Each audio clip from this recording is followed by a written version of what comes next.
Good day mga kababayan. Today, we will be examining the accusations against Rizal. Rizal was charged by the Spanish military court with sedition, rebellion, and conspiracy. He pleaded his innocence, but he was still convicted in all three charges and was sentenced to death. Did Rizal deserve the decision? Was he really guilty of the accusations?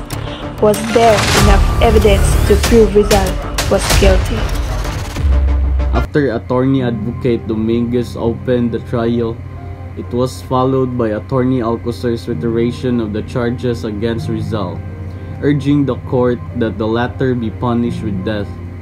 Accordingly, the three crimes accused to him were rebellion, sedition, and illegal association, the penalty for the first two being life imprisonment to death, while the last, correctional imprisonment on a charge of 325 to 3,250 pesetas.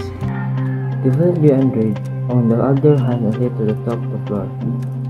Reading his speech defense of Rizal to supplement his Rizal read his own defense, which he wrote in his calling for Santiago. According to Rizal, there are 2 points to prove he is innocent.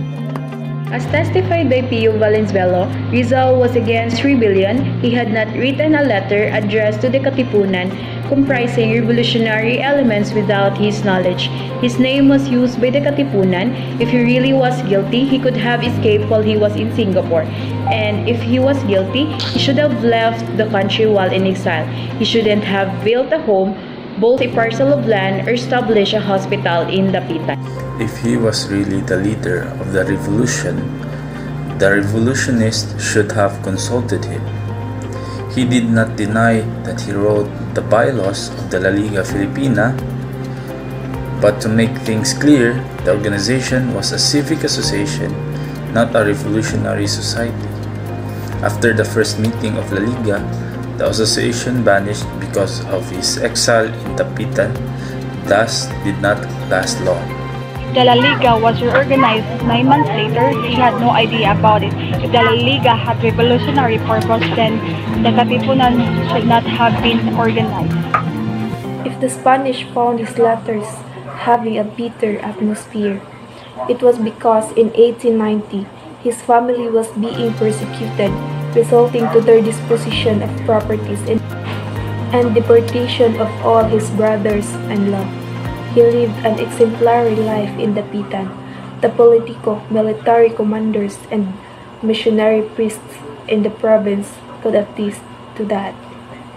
If, according to witnesses, the speech he delivered at Doroteo Onghont's house had inspired the revolution, then he wanted to confront these persons who he really was for the revolution.